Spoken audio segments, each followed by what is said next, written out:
Hello, everyone, and welcome back to our channel.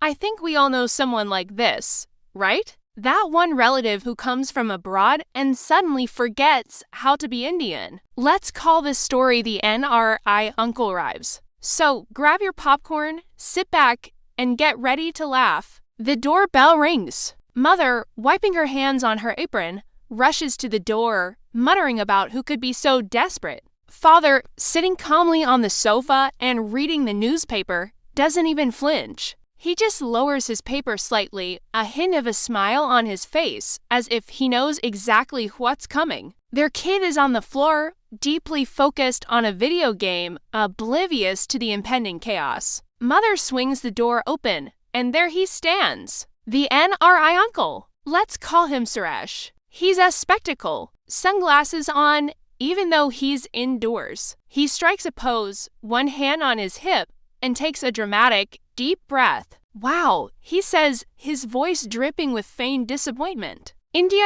is still like this? So much dust in the air. In the US, the air is filtered. Even the doors are automatic. Yes, here our doors are a bit old-fashioned. They need a human touch. Humans open them for other humans. It's called being polite. Now, are you coming in, or are you planning to have your filtered air delivered here? A comedic sound effect plays as Uncle Suresh awkwardly shuffles inside, dragging his ridiculously large suitcases. They make a loud scraping sound on the floor. He looks around the living room, his nose slightly wrinkled. The furniture, it's so traditional. In my apartment in New York, everything is minimalist. Father finally lowers his newspaper completely. Our sofa has a built-in kid who leaves crumbs everywhere. It's the Indian version of interactive furniture. Welcome home, Suresh. The kid, finally looking up from his game, chimes in. Suresh looks confused. What? No, of course not. The first 3 minutes have passed, and the US comparison show is in full swing. Suresh has made himself comfortable on the non-smart sofa, but his commentary hasn't stopped. Mother brings him a glass of water. He holds it up to the light. Is this water purified? Rho UV? In the States, we only drink alkaline water. It's much better for your pH balance. It's the same water you drank for 30 years before your pH balance became a celebrity. Drink it. He takes a hesitant sip. Suresh scoffs. I only drink venti, half-calf, soy milk, extra whip, caramel macchiato. Do you even get soy milk here? It's full calf, full fat, and the only whip involved is my wife's tongue if you keep talking. Breakfast is served. Hot, fluffy idlis with spicy chutney and sambar. Suresh looks at the plate with utter disdain. This is breakfast? It's almost 11 a.m. This isn't breakfast. This is brunch. And it's so heavy. So many carbs. In the US, my breakfast is a kale smoothie with a scoop of protein powder and some chia seeds. Just then, the sound of the neighbors chatting loudly wafts in from the balcony. Suresh clutches his head dramatically. Oh my God, the noise. It's pure noise pollution. Don't people have any civic sense? Father, who has been listening to all this with a zen-like patience, finally sets his coffee cup down. He looks at Suresh with a serene expression and asks Suresh, it sounds like you were living in heaven. So tell me, why did you come back? Suresh is momentarily speechless, just blinking behind his sunglasses. The kid snickers into his plate of brunch. Mother is at her domain, the stove, skillfully spreading dosa batter on a hot tawa. The sizzle is music to her ears. Suresh, however,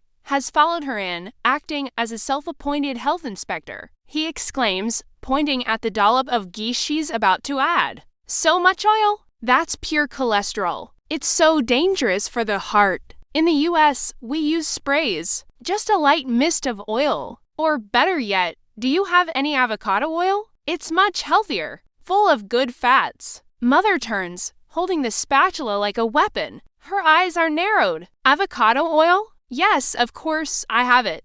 Suresh's face lights up. Oh, wonderful. Where is it? She then proceeds to take an extra large scoop of butter and slathers it all over the doser, making it glisten defiantly. The sizzling sound seems to get louder, drowning out any further health advice from Suresh. She plates the dosa and hands it to him. Enjoy. He takes the plate, looking defeated, and walks out of the kitchen. Mother smiles to herself, the queen of her castle, victorious once again. Meanwhile, the kid is observing everything. He's not playing his game anymore. He's watching his uncle with the intense focus of a detective. He notices how his uncle fumbles with the TV remote, how he seems a little too comfortable with the Indian-style toilet. The pieces aren't adding up. Suresh is on the phone, pacing in the living room. He's speaking in loud, accented English. Yeah, John, the deal is locked. We'll close it by Friday. It's a multi-million-dollar merger. Just have the paperwork ready to... He hangs up and sees the kid staring at him. He forces a smile. Just business. You know, global markets. The kid walks up to him, his expression serious. Suresh looks surprised by the question. My colleagues are from all over the world. China, Germany, Brazil. English is the common language. I haven't spoken a word of Telugu in years. Really? Then why did your Telugu accent come back with an American accent? When you were yelling at the auto driver from the balcony this morning, the kid explains, you said, hey, how much for that ride, man? But in perfect Hyderabadi Telugu, except you said it like a cowboy. He quickly changes the subject, asking the kid about his school, his grades, anything to get the spotlight off himself. But the seed of suspicion has been firmly planted. The detective is on the case. The tension in the house is now thick enough to be cut with one of Mother-esque kitchen knives. Suresh is trying his best to maintain his American persona, but the cracks are starting to show. He's constantly looking over his shoulder, jumpy at every sound. The doorbell rings again.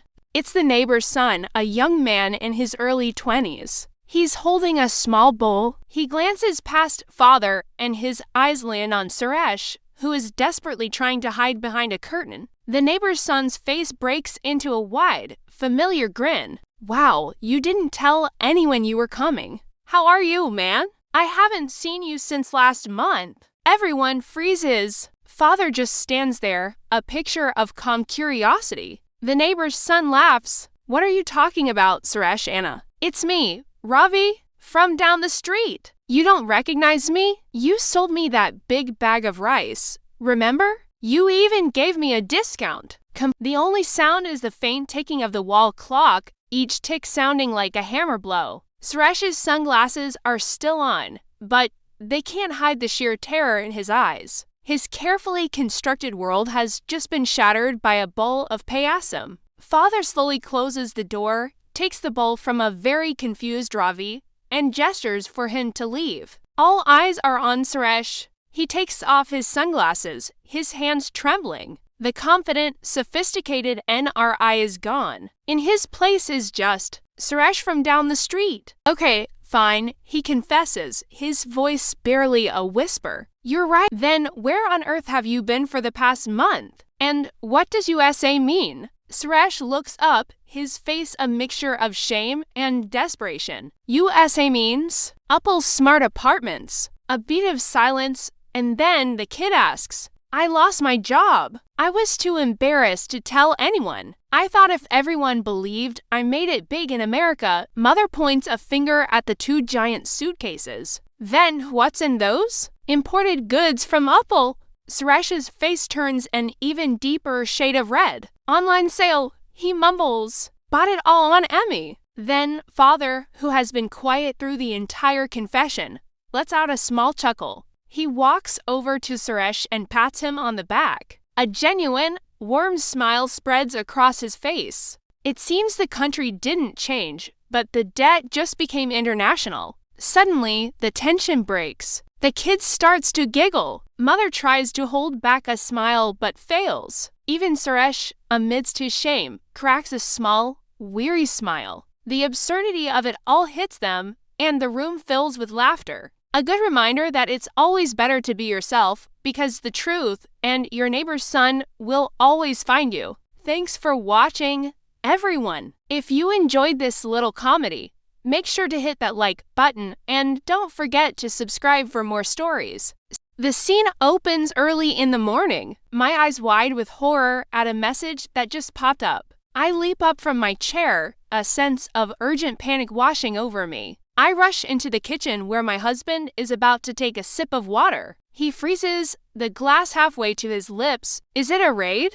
WhatsApp says that drinking water on an empty stomach is extremely dangerous today. It's some kind of rare planetary alignment that makes the water molecules toxic until after sunrise. He slowly, very slowly, puts the glass down on the counter, looking at me as if I've just announced that our cat has been elected mayor. Are you serious? It's just water. That's what they want you to think. I insist, my voice filled with conviction. This is a public service announcement from the Global Health and Astrology Federation. We have to be careful. I grabbed the glass and dramatically poured the water down the sink. He just stares, speechless. A little later, I see my son heading to the fridge, probably for some milk. Wait, don't open the fridge. My son turns, one eyebrow raised. No, silly, I say, scrolling through my phone. A new message just came in. We must air out the room for at least 30 minutes before opening it. Muttering something about needing coffee, but I stop him.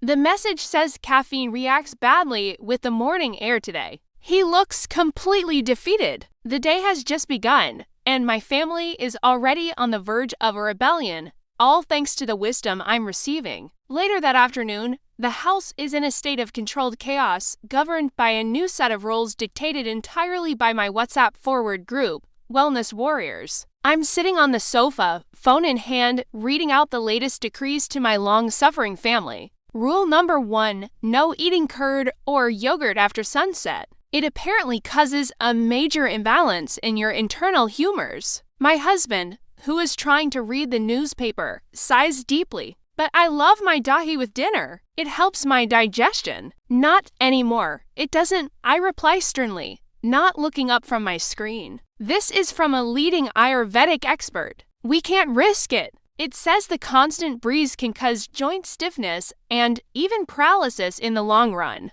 Paralysis? Mom, we've been using a fan our whole lives. Rule number 3, no laughing too much or too loudly. It apparently expels too much oxygen from your lungs, leading to a critical drop in your body's oxygen levels. Then why have you been talking nonstop for the past 3 hours, reading out all these messages? You must be dangerously low on oxygen by now. Should I call an ambulance? And you should show some respect. This particular message came from a very renowned source, Dr. Ravi from the USA. He's a top cardiologist at a famous American hospital. My son, who's been pretending to do his homework, mutters just loud enough for me to hear, Dr. Ravi from the USA. Must be a professor at WhatsApp University, Harvard branch. I shoot him a warning look, but I'm too engrossed in the next message to scold him. Oh, listen to this. To increase brain power.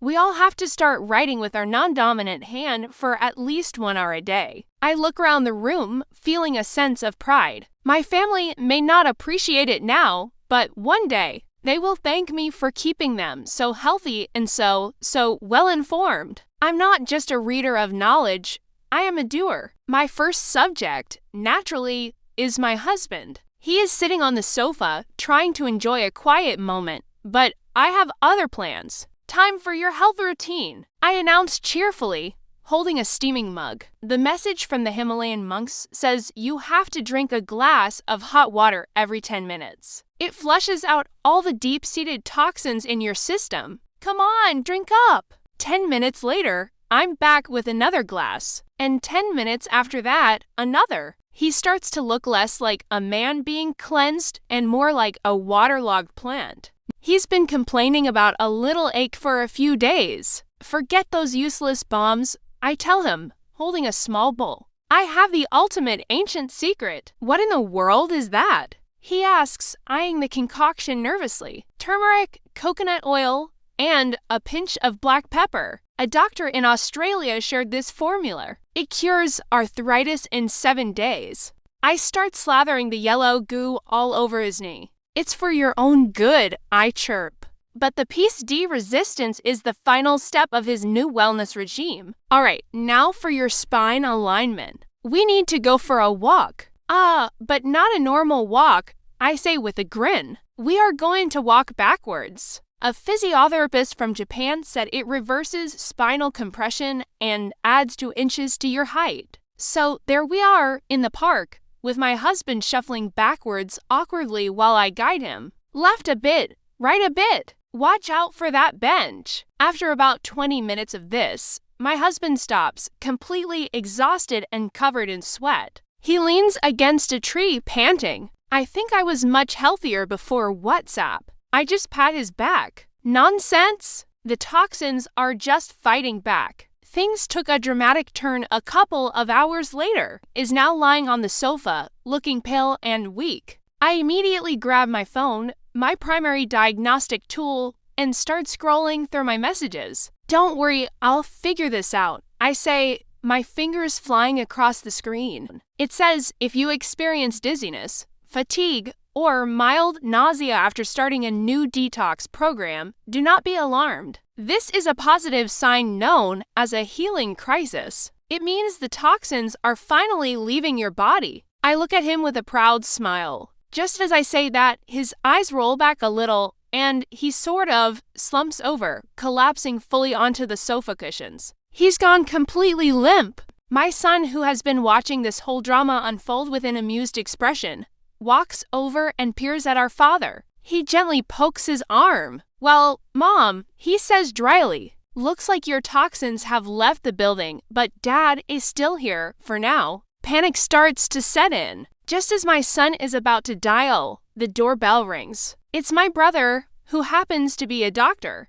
I was just in the neighborhood and thought I'd drop by for some cha. He stops mid-sentence, his eyes falling on my husband, who is still passed out on the sofa. His cheerful demeanor vanishes instantly. What happened to him? Is he all right? Oh, Dr. Uncle, you've come at the perfect time. He's just going through a little healing crisis. I then proceed to proudly explain all the remedies I've been administering. The hourly hot water, the turmeric paste, the no-food-only detox diet, and the backwards walking. He listens patiently, his expression growing more and more serious. He checks his pulse, lifts his eyelid, and feels his forehead. He's not having a healing crisis. He says, his voice low and stern. You've been making him drink gallons of hot water, but haven't let him eat anything properly. His body is in shock. I'm stunned into silence. But WhatsApp said, if WhatsApp could actually cure people,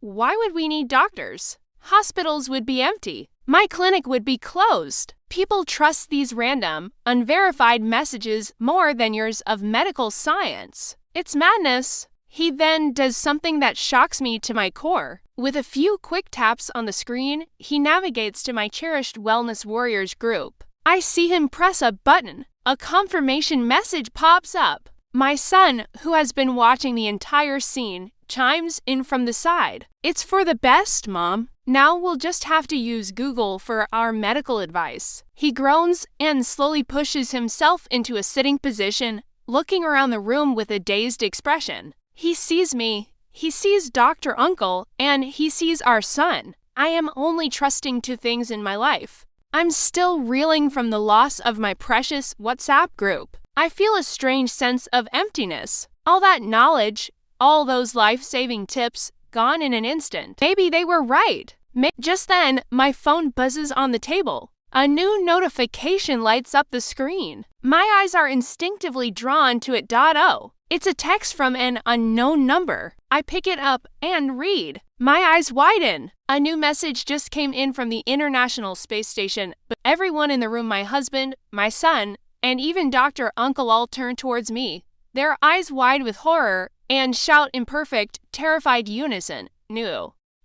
Evening? That's sweet. Sweet time when the whole family finally comes together. But in my house, it's less kumbaya and more kurukshetra. Why? Because we have 1 TV, 1 remote, and 3 very determined channel warriors. It all started on a particularly auspicious evening. My mom, the reigning queen of daily soaps, declared, "Listen up, everyone. Tonight is the Maha episode of Sazbi Kabi Bahu Fi again. Anjali is finally revealing who swapped her at birth. It's a 2-hour special. My dad, whose blood type is probably cricket positive, just scoffed. Maha episode? Woman, tonight is India versus Pakistan. The final! It's not a match, it's an emotion. It's a matter of national pride. He was already doing shadow batting with an imaginary bat. Not to be outdone, my grandmother, who has a direct line to the heavens via the Mythology channel, adjusted her glasses and said with divine authority, "Your daily drama and silly games are temporary." Tonight, Lord Vishnu is getting married to Goddess Lakshmi on my show. Attending this celestial wedding is crucial for our family's good fortune. 3 people,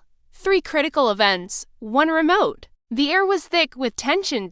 And me? I was just trying to finish my homework. I looked at the remote, sitting innocently on the coffee table. It was the apple of discord, the golden snitch, the infinity gauntlet of our living room. While they were busy making their opening arguments, I quietly slipped the remote behind a sofa cushion. Let the games begin. The TV turned on as if by magic. First, the dramatic damtanana of Mom's cereal. A woman in a glittering sari was gasping. 10 seconds later, commentator's voice screaming, and IT's a 6. What a shot! The screen showed a ball flying into the crowd. Another 10 seconds, and we were suddenly serenaded by celestial chants and the clanging of temple bells. Hi hi Narayan, Narayan, Hari Hari. Dad was the first to snap. What is happening? Who is touching the remote? He looked at Mom with pure suspicion. Don't look at me, she retorted, pointing a finger back. You and your cricket madness are messing with my show's flow. Grandma just sighed,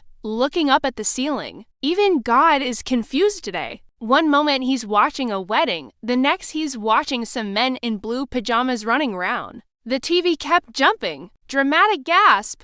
6er. Holy chant. It was a chaotic, confusing, and honestly, pretty hilarious mashup of genres. The background score of our evening was a mix of a cricket stadium, a dramatic soap opera set, and a divine temple. It was like the world's weirdest DJ was in charge of our TV. Dad was getting dizzy, Mom was getting frustrated, and Grandma was convinced it was some kind of divine sign. Meanwhile, I just sat there, trying very hard not to smile. The remote was still safely tucked away, and the channel surfing ghost was having the time of its life. Suddenly, the chaos stopped. The screen went blank. Silence. The remote, which had mysteriously reappeared on the armrest of the sofa, was now gone. Completely vanished. Everyone froze. The 3 pairs of eyes that were previously glued to the screen now scanned the room with the intensity of a hawk. Where is it? Dad whispered as if the remote might hear him and run away. You hid it, didn't you? Mom accused, pointing a dramatic finger at Dad, just like the heroine in her serial. You can't stand to see me happy for even 5 minutes. Me? Why would I hide it? Dad shot back. You're the one who's always hiding it in the rice container. You think I forget these things? Grandma shook her head, a look of profound disappointment on her face. In my time, we had respect for the television. We used to put flowers on it. It was like a member of the family. Look at you two, fighting over it like dogs over a bone. And so began the great remote hunt of the century. It was an operation more intense than any police raid. Dad got on his hands and knees, peering under the sofa, his search accompanied by grunts and muttered curses about cricket scores. Mom, convinced Dad was a master of deception, marched straight into the kitchen. She checked inside the microwave, behind the spice jars, and even in the pressure cooker. You never know with him, she declared. Grandma, with her own unique logic, decided the remote must be in the shoe rack. Sometimes, when you're in a hurry, you put things in the wrong place, she explained wisely, pulling out my school shoes and peering inside. The search was frantic. Cushions were tossed, newspapers were shaken, and every nook and cranny was inspected. But the remote was nowhere to be found. It had simply dematerialized. The atmosphere in the room went from frantic searching to Cold War. The living room, once a battlefield for channels, was now a courtroom, and everyone was a detective. Mom, channeling her inner soap opera protagonist, started the drama. Tears welled up in her eyes. She looked at Dad and said, "This is what it's come to. Your cricket is more important than your family's happiness. You just want to sit there and watch your match. You don't care that Anjali is about to find her real mother." Dad, who had just emerged from under the table with dust in his hair, was not in the mood. "Oh, please! You cry every single day for characters who aren't even real. That Anjali has been about to find her mother for the last 6 months. At least cricket is real. My tears for India losing are real." Grandma, acting as the divine judge,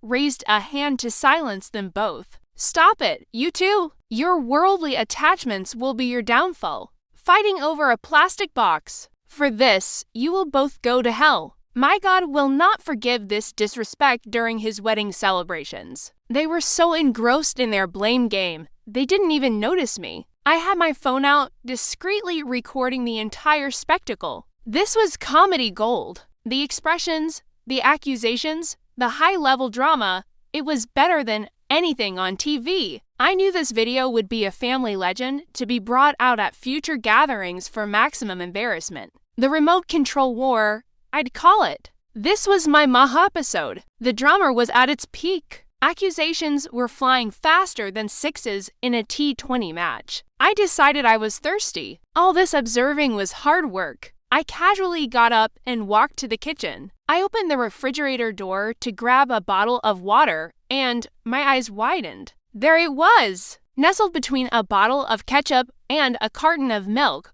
glowing faintly in the fridge light, was the remote control. It was cold, slightly dewy, and looked completely out of place. I stood there for a second, just staring. Then I slowly picked it up, holding it like a precious artifact discovered in a lost tomb. I walked back into the living room, where the arguments were still raging. I found it, I said, holding it up.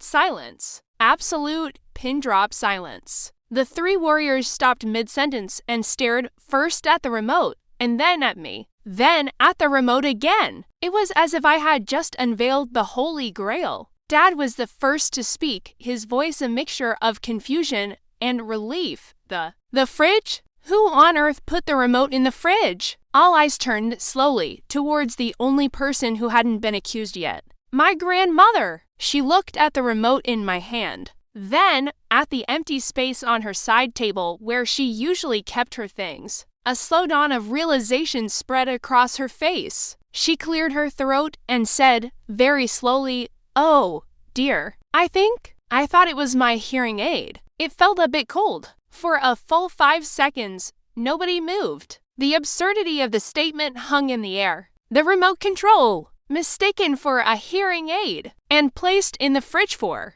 safekeeping? Then a small chuckle escaped from Dad. Mom tried to stifle a giggle, but failed. Soon, the tension that had filled the room for the last hour just burst. Laughter exploded. Not just small giggles, but deep, gut-busting, tear-streaming laughter. Dad was clutching his stomach. Mom was leaning on the sofa for support. And even Grandma was smiling, shaking her head at her own silliness. All the anger about cricket, cereals, and celestial weddings just melted away. It was the hardest we had laughed together in months. Just as the laughter began to subside into happy sighs, the lights flickered and went out. The fan whirred to a stop. The sudden silence was broken by Mom's exasperated voice. "Oh, great. Now what?" In the darkness, I couldn't help but smile. I held up the cold remote. "Congratulations, everyone," I said into the void. "You all won." A long, weary sigh came from Dad's corner. "That's it," he declared. "Next time, we're buying one TV for each of us. I don't care if we have to put one in the bathroom." Grandma's voice piped up from her chair. "Or we could just get one remote per person. That seems simpler." For the first time all evening, we just sat there in the dark, talking. No TV, no remote, no distractions. Just as thought we talked about Grandma's hearing aid, Dad's crazy boss, and Mom's latest gossip. It was nice. And then, just as suddenly as it went, the power came back on. The lights blared, the fan started spinning. On the screen, a ridiculously cheerful family was promoting a brand of toothpaste. All three of them, my dad, my mom, and my grandma, looked at the TV in unison and shouted, "I can't live with them. Can't put them in the fridge." Thanks for watching. If you enjoyed our little family drama, don't forget to hit that like button and subscribe for more stories. See you next time.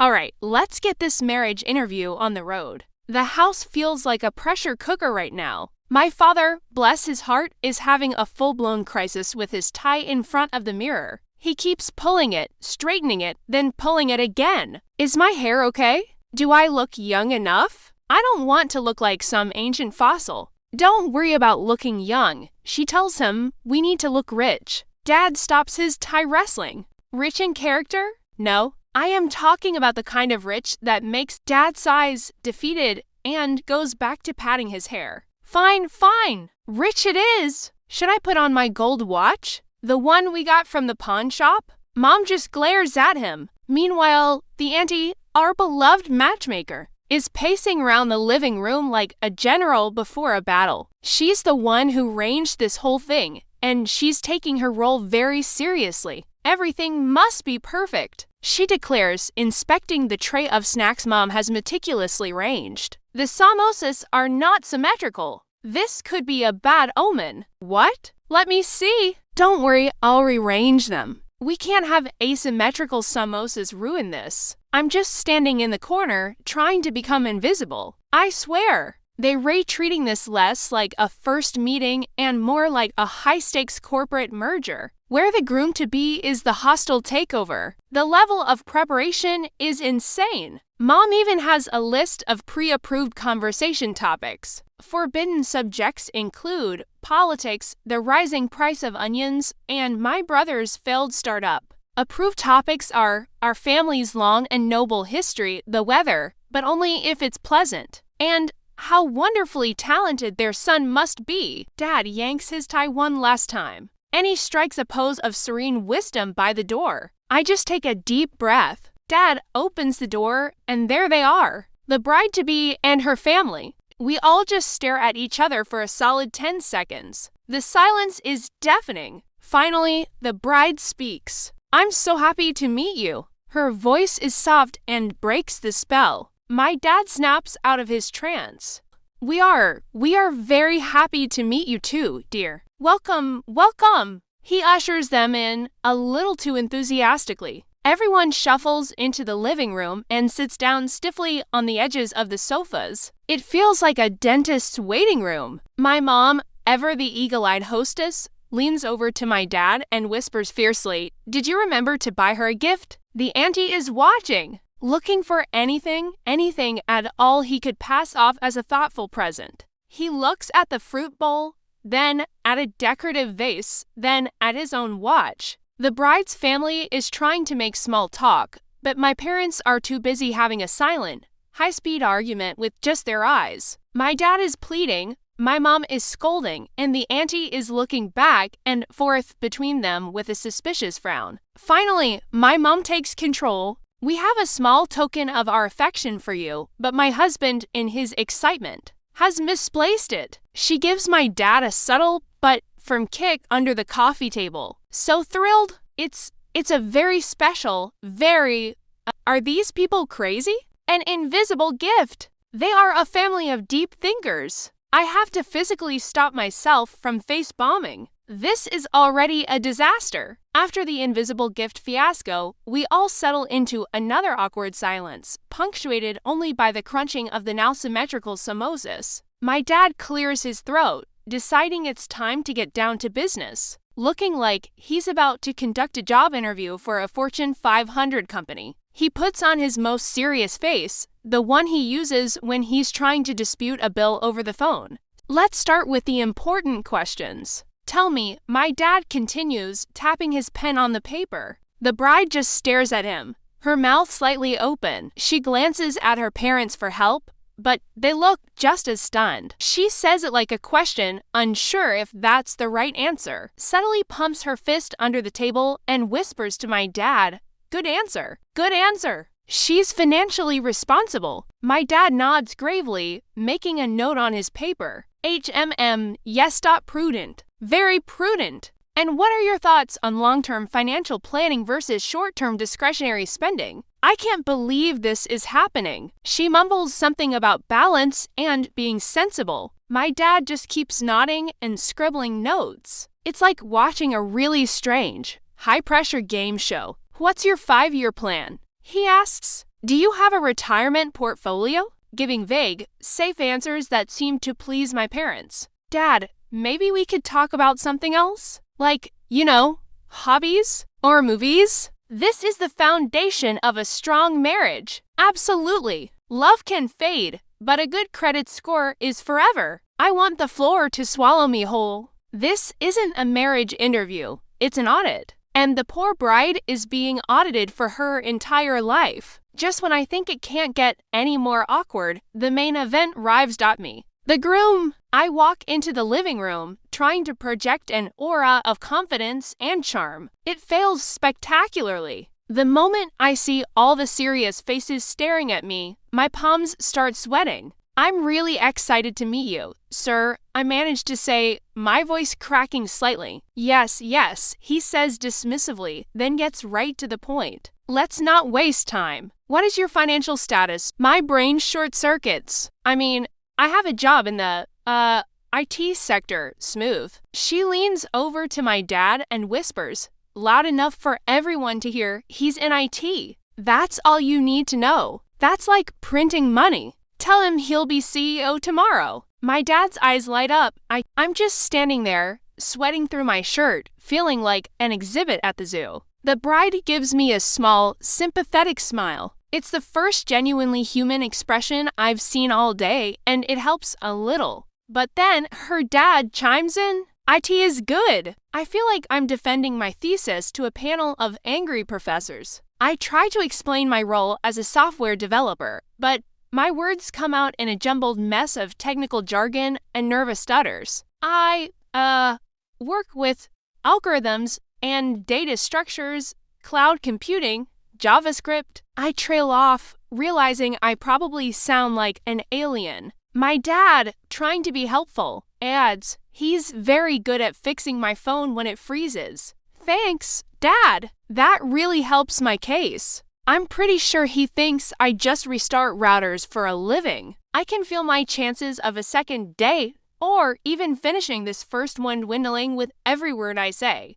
I just want to run out of the room and hide. She claps her hands to get everyone's attention. Enough about money and jobs. She announces, these are important, yes, but we must get to the heart of the matter. The true compatibility test. Everyone leans in, intrigued. What could be more important than my non-existent stock options? Tell me, she says, her voice full of drama, both of you. A very important question. The bride, looking relieved to have a question she can actually answer, says, I love sweets, especially gulab jamun. My turn. I hesitate for a second. Oh no, wrong answer, but I add quickly, I also really like sweets, especially after something spicy. The auntie's face lights up like a Christmas tree. Aha!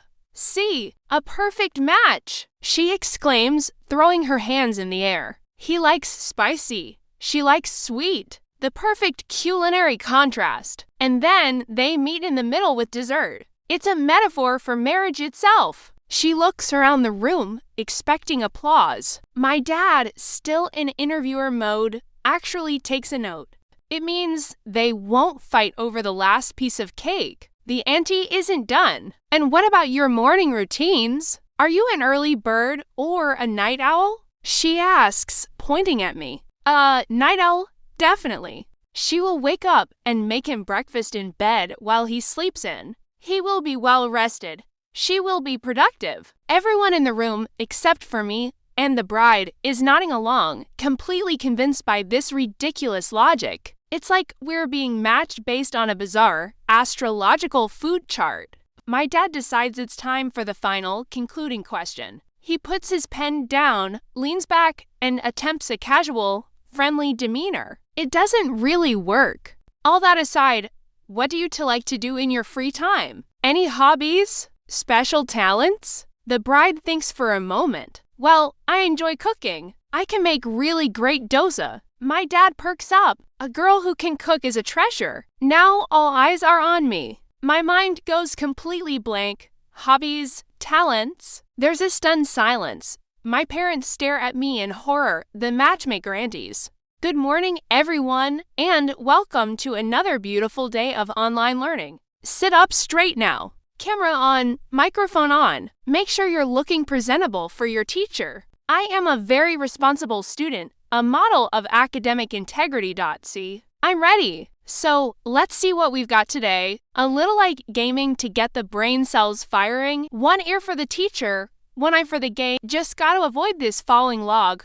I hope you all had a wonderful weekend. It was a pivotal period in human history, marking a major turning point, the transition from agrarian economies to industrial and machine-based manufacturing had profound effects on society. The social and economic structures were completely transformed. Can anyone tell me one significant invention from this period? Anyone? Yes. It seems someone has their hand raised. What do you think? Yes, ma'am. The answer is also very important. What do you mean yes isn't the answer? Of course it is. It's a positive and affirming response. Look, I'm agreeing with the importance of the question itself. Let someone else have a chance to appreciate this excellent question. Phew, that was close. Now, back to Jungle Runner. That cheetah isn't going to outrun itself. This is a serious history lesson, not a comedy show. Education makes me happy, Mom. I'm just so thrilled to be learning about the socioeconomic impact of the steam engine. It's fascinating, you see. I'm engaged. Don't worry about me. I've got this under control. You know, technology, laptops, the internet, it's all very educational. What was that? Game over. No, that's just a pop-up ad for an educational game. It's about winning the game of learning. Very advanced stuff. You probably wouldn't get it. He's clearly deep in his studies. Look at that focus. That intense stare at the screen. I used to do the same thing with my encyclopedias, just with more paper. The principle is the same. He's absorbing information. Leave the boy alone. Let him learn. He's clearly on a roll. Honey, I think you're just not used to how modern education works. It's all interactive and digital. See, he's even nodding along with the teacher. A model student. Yes, I'm here. Paying full attention. Every single word. You want me to do what? Just give me 1 second. My book is buffering. Yes, it's a new ebook. It's still loading the page. The connection is a little slow today. Ah, here it is. My physical book. Thank you, Mother. You're a lifesaver. Nerp set fo imak duet. Eth denulfni saw. Are you sure this is English, ma'am? It's quite complex. Am I holding the book correctly? Of course I am. It enhances comprehension by forcing the brain to work from a different perspective. It's a cognitive enhancement technique. What is wrong with you? Buffering book? Reading upside down? Give me that. What's going on here? Your teacher is asking a question. Answer her. Oh, she wants you to share your screen now? To show the class the passage you were reading? Well, go on. What are you waiting for? What do you mean your network has an issue? Your network seems perfectly fine for everything else you've been doing. Don't give me that look. Click the button. Let's see what's so important that you can't even share your textbook. Let me just move the mouse over here and click. Well now, that's an interesting syllabus you have there. Jungle Runner 3. I don't recall that being part of our curriculum. It seems the entire class is finding it very amusing. Thank you for that enlightening presentation. I think that's enough screen sharing for one day, and perhaps enough online classes for you for a while. Class dismissed. We need to have a serious talk about your academic priorities. From tomorrow, no more online classes for you. You are officially unenrolled from the University of YouTube and the Institute of Instagram. But how will I study? Oh, you'll get an education, all right. You'll be attending the most exclusive, most intensive school there is. It's called the University of Me. And I'm the principal, the teacher, and the dean of discipline. We'll be studying offline with real books and no distractions. Your first lesson starts now. Subject: the consequences of trying to fool your mother. Listen to me. Online class was the easy mode. Offline mother is very, very dangerous. You're going to need it. The morning sun streamed into our living room. My mother, with a serene look on her face, lit the prayer lamp. The little flame flickered, casting a warm glow. She turned to us, her voice filled with devotion. It was a declaration we heard often. My father, who has a supernatural ability to sniff out food from miles away, took a long, dramatic whiff of the air. His eyes narrowed. "Then why?" he asked, a hint of suspicion in his voice. "It's the scent of incense, you heathen," muttering. "I know the smell of a Tuesday biryani special when I smell it." I just sat there, trying to mentally calculate the odds of us surviving the day without a major culinary conflict. Little did I know, the battle of fasting versus food was just getting started. An hour into Mom's sacred fast, the house was quiet, trying to achieve a higher state of consciousness. He had plopped himself right in front of the TV. He'd found a program dedicated entirely to the art of making biryani. The screen was filled with glorious cinematic shots. A close-up of fragrant, long-grain basmati rice, each grain glistening and separate.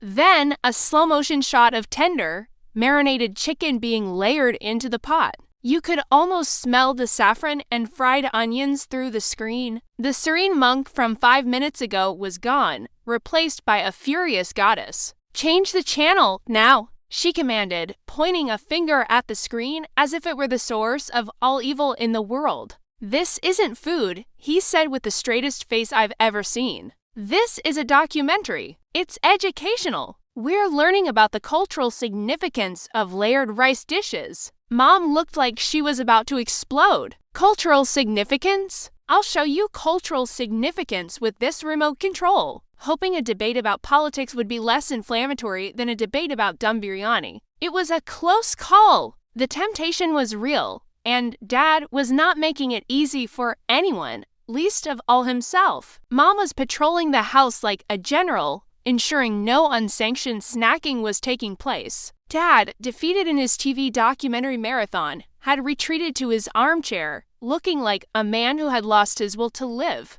But I should have known better. My father is not a man who gives up on his culinary dreams. He beckoned me over with a subtle flick of his head. I cautiously approached. He leaned in, his voice a conspiratorial whisper, barely audible over Mom's distant humming. "PSST. He said, I have a mission for you, should you choose to accept it." My eyes widened. What is it? This was more than just a food order. This was a high-stakes, covert operation. "Dad, that's a risky operation," I whispered, the thrill of the mission already taking over. "Mom will find out." He waved a dismissive hand. "Nonsense. We'll be like spies. Operation Biryani Freedom is a go." He handed me his phone. I quickly placed the order, my fingers flying across the screen, adding special instructions, silent delivery, please. We sat back, a silent pact of rebellion between us. But fate, it seems,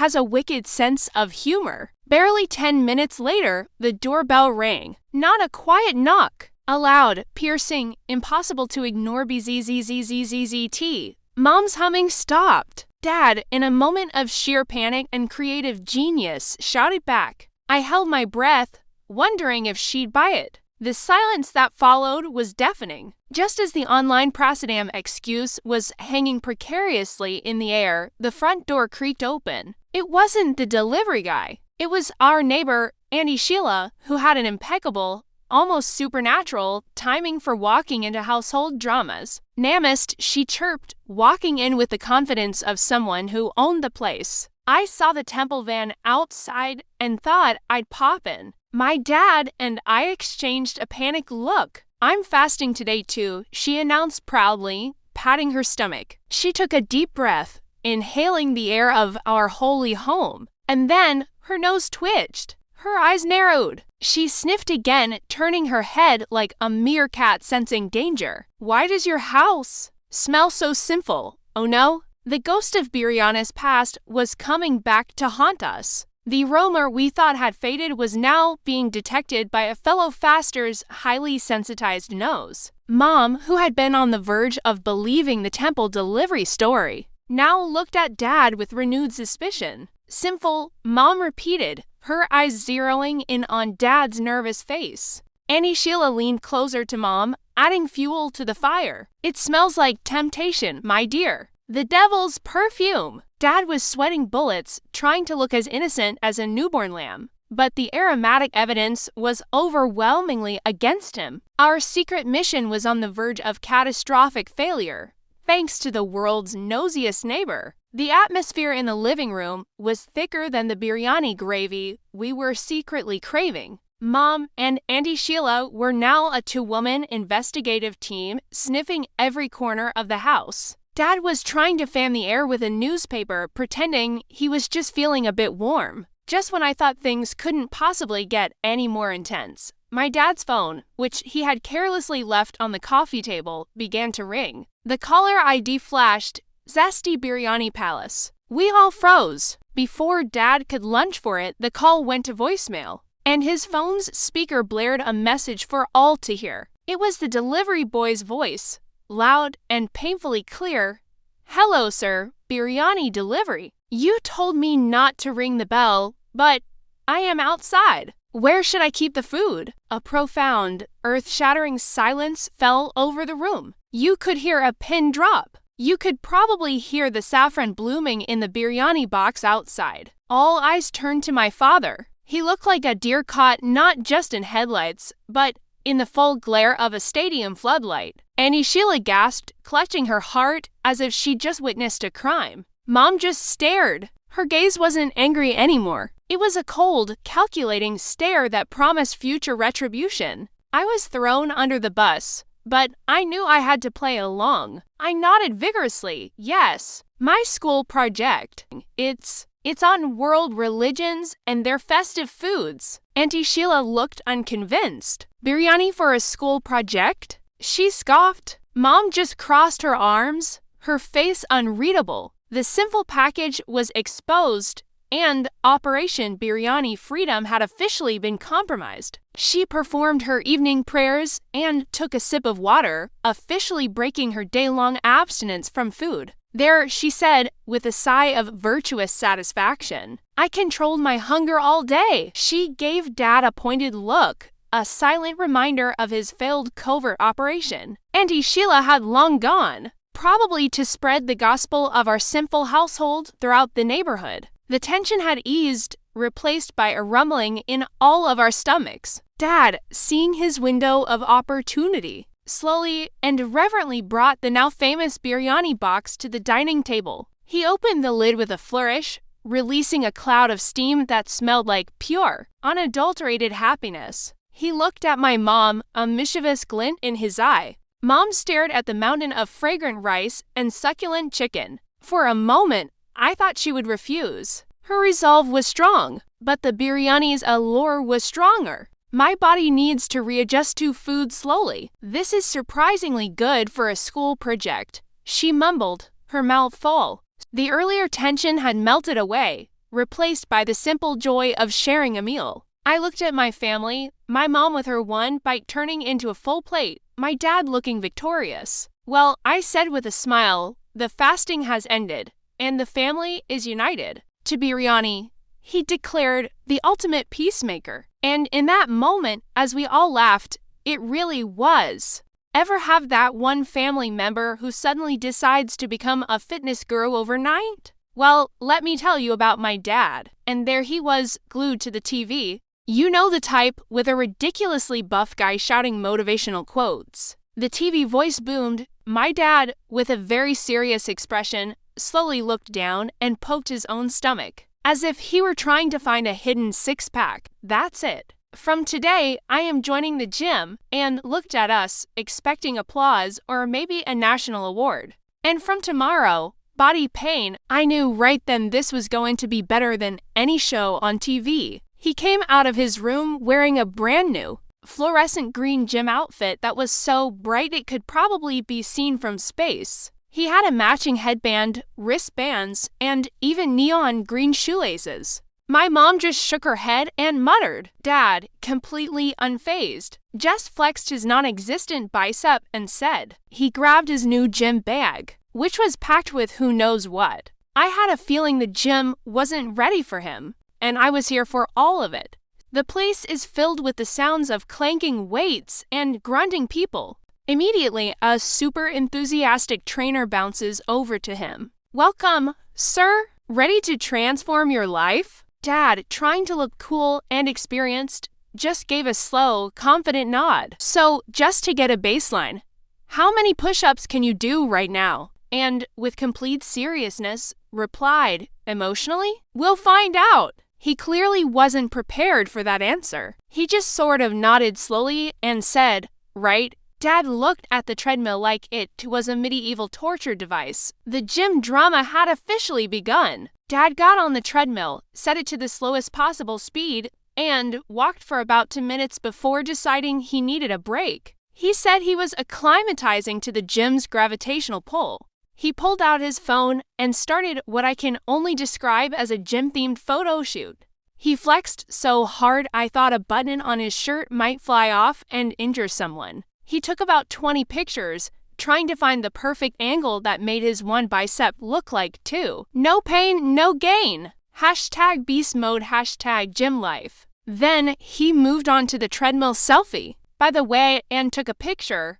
The caption for that one was even better. Killing this cardio session. Feeling the burn. Hashtag fitness journey. My personal favorite was the protein shake selfie. He hadn't even worked out, but he bought the largest, most expensive protein shake they had, posed with it like it was a trophy, and captioned it, refueling the machine. Hashtag later that evening, I was scrolling through my phone and saw his posts. I looked over at Dad, who was sitting on the couch, munching on a bag of potato chips. I couldn't resist. I walked over to him, showed him his phone, and said, Apper, congratulations. It looks like your phone has lost more weight today than you have. He just looked at me, looked at the chips, and said, it's all about balance, son. All about balance? I wasn't sure if he meant balancing his diet or balancing his phone for the perfect selfie angle. Either way, it was clear that his definition of gym life was a little different from everyone else's. The journey was getting more and more ridiculous by the minute. Dad decided it was time to take things to the next level.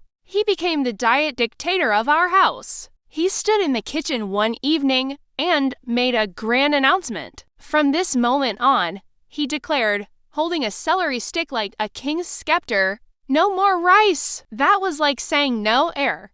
Of course, dear. Whatever you say. That night for dinner, she served him a giant bowl of lettuce with 3 cucumber slices. He stared at it, his face falling. My mom and I, on the other hand, were secretly eating a delicious curry in the kitchen. Later that night, I walked past the kitchen and heard a strange noise. I peeked in and saw Dad, hunched over the counter, sneakily eating pickles straight from the jar. He had this look of pure guilt and pleasure on his face. My mom walked in right at that moment, flicked on the light, and caught him red-handed. She just crossed her arms and said, ahem. Dad jumped, startled, and quickly tried to hide the pickle jar behind his back. You see, by bringing the temptation close, I strengthened my resolve to resist it. My mom just raised an eyebrow. Oh, really? And how's that working out for you? The diet dictator's reign was already starting to crumble, and it was hilarious to watch.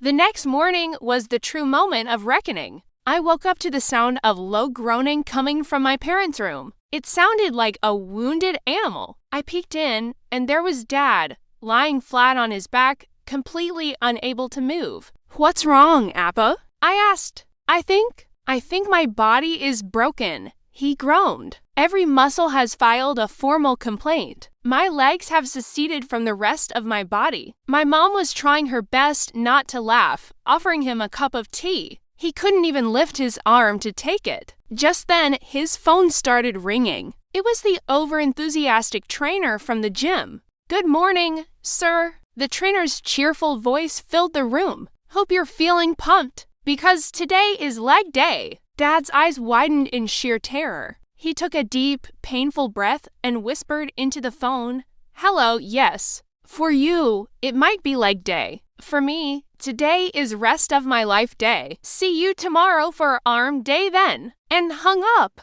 After the leg day incident, Dad's gym career came to a swift and predictable end. That evening, he gathered us in the living room for another one of his dramatic announcements. He was back in his normal clothes, looking much more comfortable. "My family," he began with a solemn tone, "after much deep thought and physical suffering, I have come to a conclusion." He paused for dramatic effect. My mom, a true hero, just smiled and handed him a cup of coffee with extra sugar. "Maybe you can start with something simpler, like walking," she suggested gently. Dad took the coffee, nodded thoughtfully, and said, "Yes, walking. A brilliant idea." Sat down with a sigh of relief and turned on the TV. I couldn't help but laugh. I looked at my mom and said, Appa joined the gym for fitness. But it looks like the gym just joined him for business. His great fitness revolution had lasted less than a week, but it gave us a story we'd be telling for years. And that, I think, is a different kind of workout for the soul. Thanks for watching. Have you ever witnessed a family budget meeting? It's less of a meeting and more of a financial gladiator arena. Well, last Sunday, our house turned into one such arena. The sun was barely up, birds were probably still yawning, but my father was standing in the living room like a general about to declare war. He was armed with his weapons of mass financial destruction, a pristine notebook, and a very determined-looking pen. He cleared his throat with the kind of authority that makes you wonder if you've forgotten to pay some imaginary tax. "Attention, everyone," he declared, his voice echoing with a seriousness usually reserved for national emergencies. "The annual Family Financial Summit is now in session." There was a collective groan that could have registered on the Richter scale. Looked up with an expression that was part amusement, part dread. She put her cup down and asked, "Oh dear, why? Did our money pack its bags and run away from home?" Before Dad could even answer that, my younger brother, the designated sarcastic commentator of the family, chimed in from his corner, not even looking up from his phone. The cost of the snacks for the meeting was more than the amount we were trying to save. I had to admit, he had a point. My father, completely unfazed, tapped his pen on the notebook. "Now, let's begin with a review of our expenditures." My grandmother, who had been quietly observing this whole circus, the only budget was earn more, spend less. The first battle of the great budget war was about to commence. Dad adjusted his glasses, took a deep breath, and began reading from his list of financial sins. It was like a poetry slam, but instead of verses about love and loss, it was a litany of expenses. Item 1, online shopping deliveries, 7 in the last week alone. He glared at my mom, who suddenly became very interested in a loose thread on the sofa cushion. He continued, his voice rising with every line. Item 2, the electricity bill. It's higher than my blood pressure after watching a cricket match. He paused for dramatic effect, letting the weight of our electrical extravagance sink in. Then he moved on to the next big-ticket item, snacks. The amount we spend on chips, cookies, and miscellaneous munchies could fund a small nation's space program. My brother looked up, finally showing some emotion. Dad ignored him and slammed his finger on the next point. Why do we subscribe to 5 different OTT streaming platforms? 5. Are we trying to watch every show ever created simultaneously? This time, Mom was ready with a defense. Of course we need 5. The British comedies that make you laugh are on another, and the thrillers that keep you up at night are on a third. You can't put a price on a full spectrum of emotions, can you? She looked at everyone with her signature wisdom-filled eyes and said,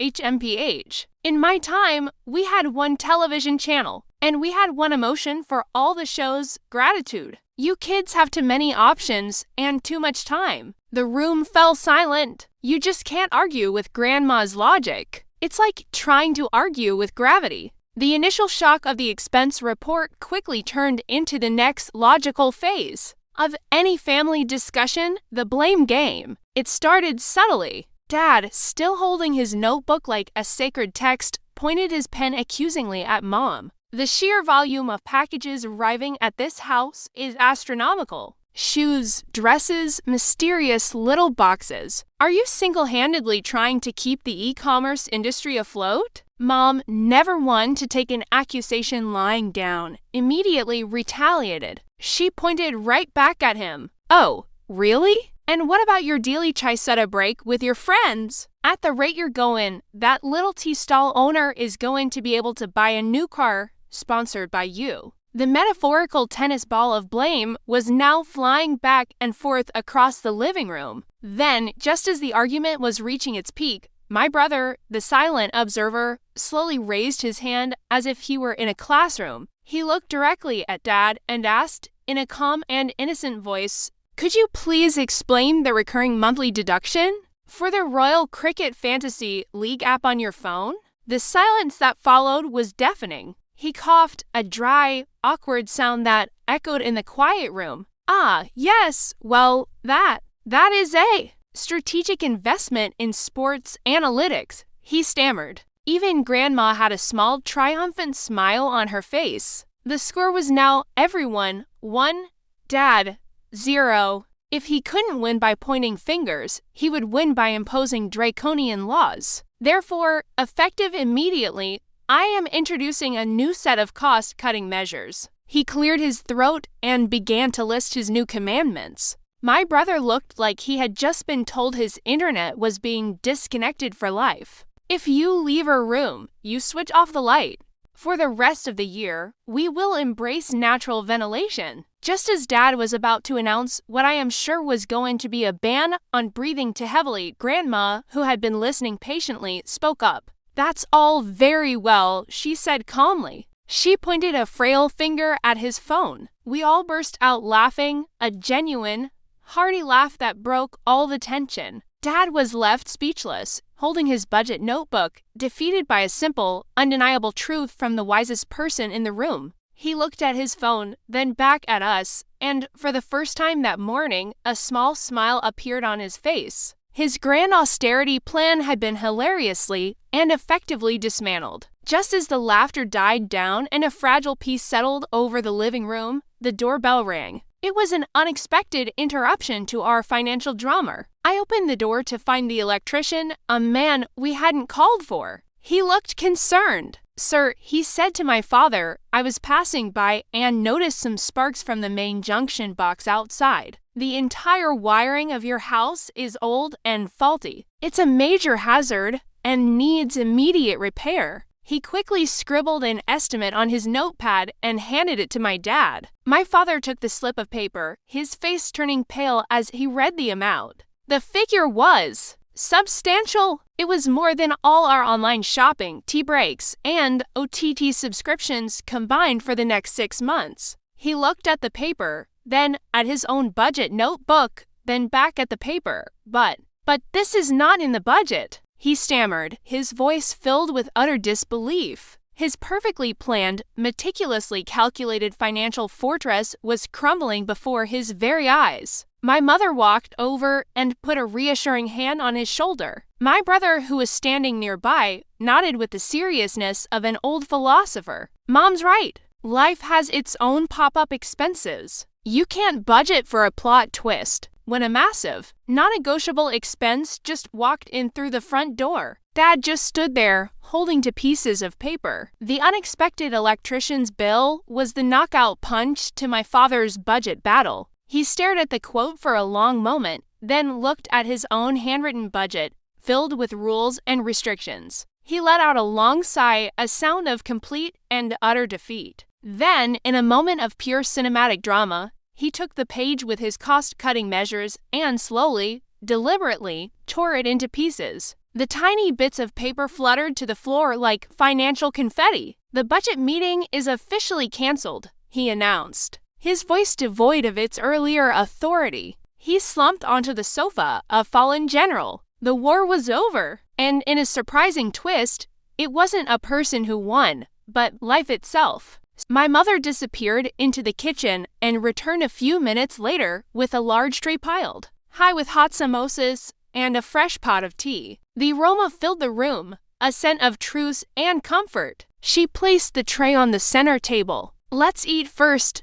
she said with a warm smile. "We can worry about the wiring later." She picked up her cup of tea and took a sip. "See? This is what I always say. Money comes and money goes, but the tea should never stop." And in that moment, everyone seemed to agree. My brother picked up a samosa, raised it like a trophy, and then lifted his teacup in a toast to the only budget that ever really works in this house, he declared with a grin. "The snack budget." We all laughed, clinking our teacups together, but with a full plate and a shared moment of chaotic, unpredictable, and wonderful family life. It was a Tuesday morning when the doorbell rang. For my mother, it was the sound of an impending royal visit. She'd yell, sprinting from the kitchen, wiping her hands on her sari, as if the person at the door might evaporate if she took more than 3 seconds. I'd be on the sofa, trying to finish my homework, and my father would just lower his newspaper, a look of profound bewilderment on his face. She'd fling the door open,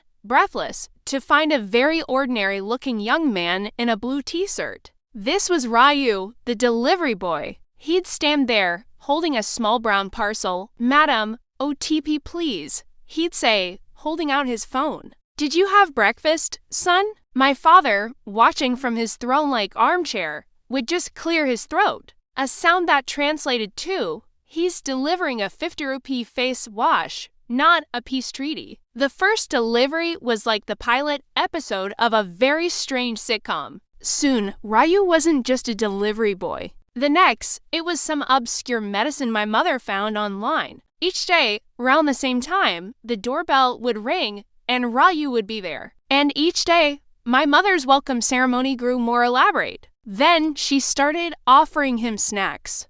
Then she'd bring a chair out to the porch. Ryu, bless his simple heart, was always polite but visibly confused. He'd sit awkwardly on the edge of the chair for 30 seconds, take a sip of water, and then practically run back to his scooter. My father's patience was wearing thinner than a cheap t-shirt. "He comes here more often than my own brother," he declared, chimed in from the floor where I was playing with my cars. My father just stared at me. The Ryu phenomenon was here to stay. My mother's life now revolved around Ryu's delivery schedule. One evening, my father tried to lock the main gate. "It's getting late," he grumbled. "He usually comes around 4." My father looked at her as if she'd suggested we adopt a pet giraffe. "He can ring the bell," but Mom was adamant. The gate remained unlocked, determined to be the one to open it. He leaped up and opened the door before my mother could even get off the sofa. Ryu stood there, parcel in hand, a little surprised. He looked past my father. "Madam is not there?"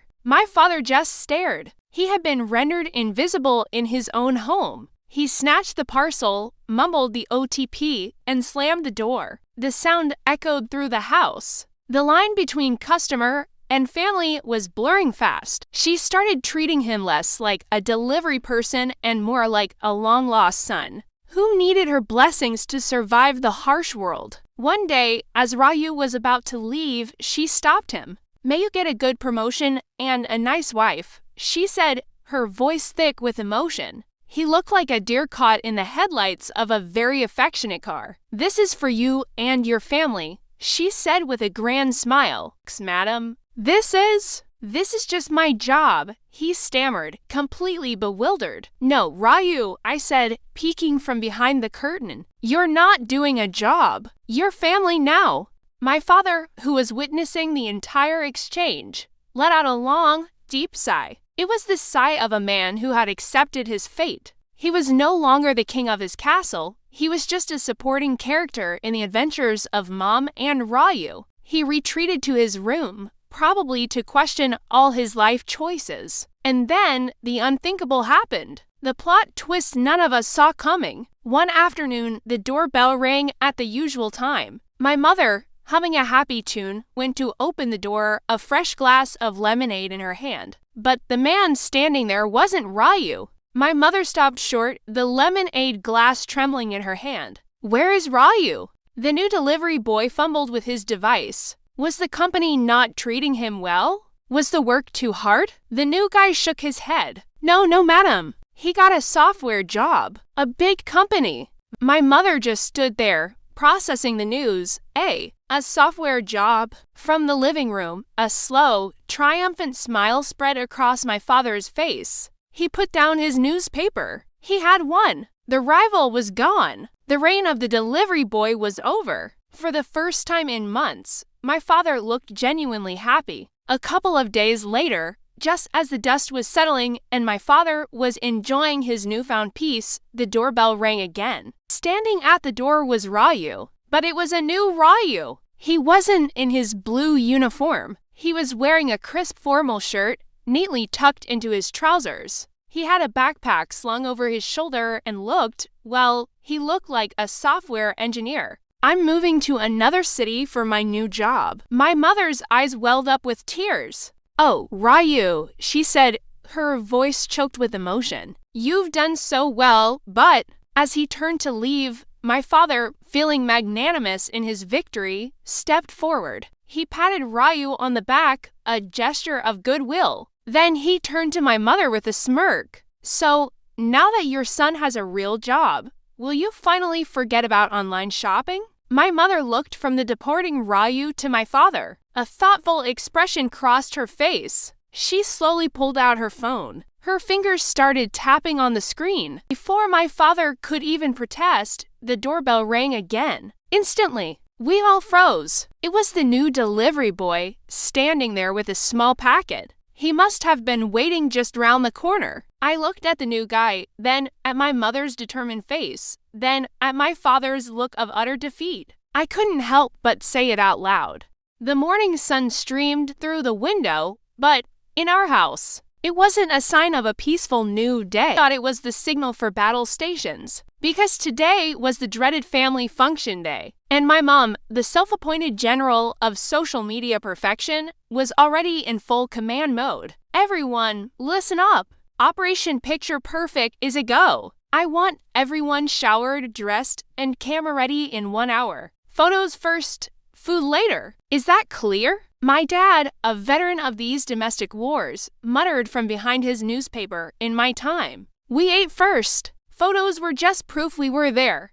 Yeah, now photos are proof we were there. And didn't get to eat. Mom shot me a look that could curdle milk. Not funny. This is for our memories. For posterity. For a killer Instagram grid. I care, she declared, striking a dramatic pose. And so do my 432 followers. Now, move it. An hour later, we were all lined up in the living room like a department store mannequin family. The air was thick with tension and my mom's hairspray. The battle had just begun. Phase 1 of Operation Picture Perfect was, of course, the solo selfie session. My mom held her phone up, tilting her head like a curious bird. Okay, let's try the left side. No, the lighting's all wrong. It's making my nose look assertive. Let's see. Classic elegance? I whispered back. Mom tapped furiously at her screen. Wait, no. I blinked right as the virtual shutter clicked. It's ruined. We have to do it again. You know, dear, you blinked in real life, too. It's a natural human function. Mom lowered the phone, her eyes narrowing. I'm saying, he said, wisely retreating a step. Nice save, I mouthed to him. I need a dedicated photographer. Her gaze landed on my father. It was like a predator spotting its prey. You, she commanded, thrusting the phone into his hands. You're up. Dad looked at the phone like it was a live grenade. Don't cut off my head. Don't make me look short. And for goodness sake, make sure the background is aesthetically pleasing. That dying plant cannot be in the shot. She then launched into a series of poses that would make a yoga instructor proud. Okay, ready. Now, candid laugh. She let out a laugh that sounded anything but candid. Got it? Okay, now thoughtful gaze into the distance. She stared intently at the wall. How's that? You look like you're trying to remember where you parked, he said honestly. Just take the picture and hold the phone properly. Dad adjusted his grip. With extreme care and a slight tremor of fear, he took a few shots. Mom snatched the phone back to review the damage. Her face went through a range of emotions: hope, confusion, disappointment, and finally, pure rage. They're all blurry. Every single one. It looks like you took these during an earthquake. Well, my hands were shaking from the pressure. Dad defended himself. You've spoiled everything. My golden hour glow. He shrugged, a small smile playing on his lips. I didn't spoil anything. I saved memories. Blurry, authentic memories. She was about to deliver a lecture on the difference between blurry authentic and unpostable garbage when a new player entered the arena. My grandmother, who had been silently observing this whole circus, shuffled forward. What's all this fuss about? She asked, peering at the phone. In my time, the camera took the photos. People didn't take photos of themselves. Mom saw an opportunity. Mother, here, you try. Maybe you have the magic touch. Grandma took the phone, holding it gingerly with both hands. She squinted at the screen, then at us. All right, everyone smile. Say. She held the phone up, her thumb hovering uncertainly over the screen. After a moment of intense concentration, there was a click. There. I did it, she announced proudly, handing the phone back. We all crowded around to see Grandma's masterpiece. The photo was abstract. It featured the top quarter of my dad's head, a sliver of my mom's ear, my left eyebrow, and a vast, beautifully focused expanse of our ceiling fan. There was a stunned silence. It explores the themes of human impermanence against the backdrop of domestic ventilation. Dad snorted. The art world will be buzzing. Her quest for the perfect photo had resulted in a portrait of her ceiling. Just then, a glorious aroma wafted in from the dining room. The caterers had arrived. The function was officially starting. Food was served. My stomach rumbled a protest. Okay, can we please eat now? I can hear the samosas calling my name. Don't anyone touch a thing. We need one last group photo with the beautifully ranged food. It'll be so rustic and charming. The steam was already starting to fade from the biryani. The pakoras were losing their crisp. It was a culinary tragedy in the making. As Mom tried to arrange us for the candidly enjoying the feast we aren't allowed to eat photo, I saw a flash of movement. In a move of sheer genius and desperation, he'd positioned himself behind a large floral arrangement. I watched, mesmerized, as he stealthily snagged a kebab and popped it into his mouth. He chewed with the urgency of a man who hadn't eaten in days. He caught my eye and gave me a tiny, triumphant wink. Of course, Mom's supersonic hearing picked up the faint sound of chewing. She spun around. Did you just eat? She accused, pointing a finger at him. Dad swallowed quickly, wiping his mouth with the back of his hand. He stood tall. I did. It was a matter of survival. My blood sugar was plummeting. Before the next battle could commence, Grandma stepped in again. Let the man eat. Food is for the stomach, not for the phone. Defeated, Mom finally let us descend upon the buffet. We ate in a hurried silence, the food now lukewarm but still delicious. The function went on, and eventually, everyone left. Later that evening, the house was quiet. Mom was on the couch, scrolling through her phone with a puzzled frown. I don't get it, she sighed, defeated. I finally posted the best shots from today. But why are there no likes? Not even from Aunt Carol. And she likes everything. I leaned over and looked at her phone. The perfect photos she had chosen were the ones of the beautifully arranged, untouched food. Mom, you posted pictures of the food 2 hours after everyone went home. It's like posting a picture of a party invitation after the party's already over. A slow smile spread across Grandma's face from her armchair. She looked at all of us,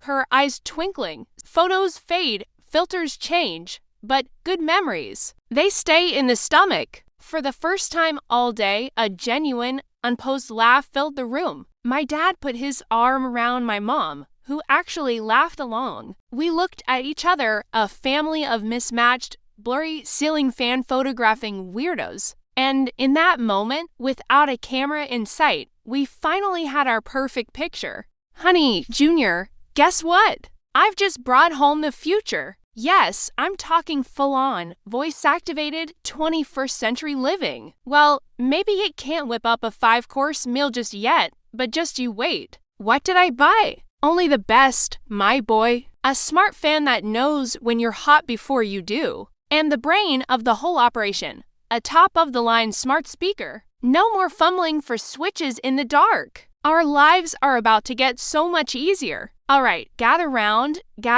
for the inaugural demonstration of our new, intelligent home. Prepare to be amazed. Okay, drumroll please. Alexa, turn on the lights. Instantaneous. A run of applause, please. Thank you, thank you. You're too kind. But that's just the appetizer. Now for the main course, and there it goes. Spinning up to, wait a second. Why did it stop?